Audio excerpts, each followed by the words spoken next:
Pozdrav za sve i dobrodošli na moj kanal i u moju Vatrenu kuhinju.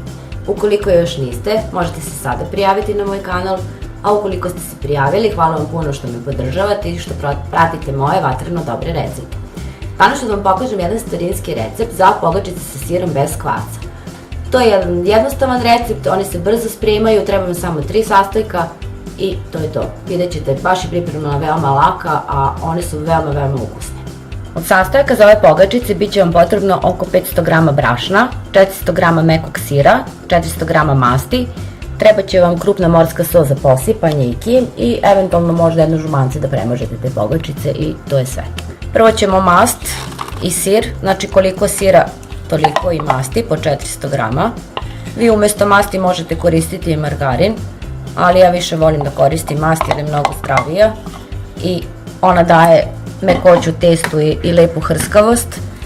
I ovaj sir, znači, mikserom lepo izmiksajte i postepeno dodajte malo po malo brašna i mesite testo da bude fino i glatko i da se ne lepi za prste.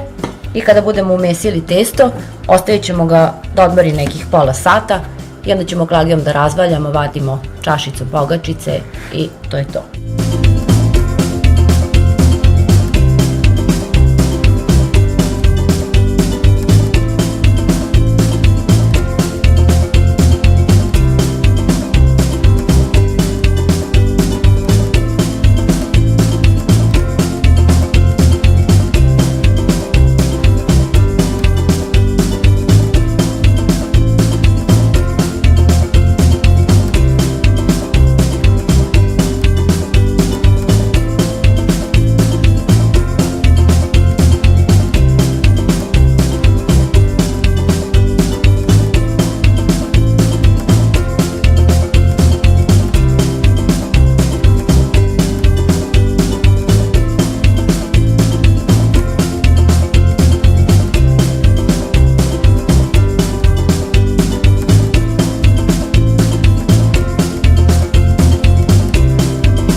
Nakon pola sata, kad je testo odstojalo, odmorilo, evo vidite, ono je mekano fino, može da se radi s njim.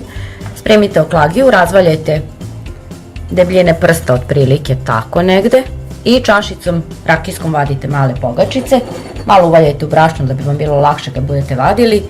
Ređajte na pleh koji ste obložili papirom za pečenje i rednu na 200 stepeni polako da se zagreva dok mi vadimo pogačice. Premazat ćemo i sa žumancetom, može jedno žumance, jedna kašika mleka. Ako to ne bude dovoljno, dodajte još jedno žumance, jednu kašiku mleka. Premažite ih, pospite morskom solju ili kimom i stavite u vrenu da se peče.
Ove pogačice bez kvasca su se pekle nekih 30 minuta ili one su fino lepo porumenele i vaše pecite u zavisnosti od vaše redne.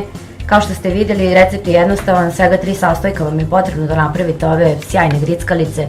Uvek dobro dođu uz kafu, uz čaj, uz pivo, uz šta god vi želite, znači odlična slana za animacija.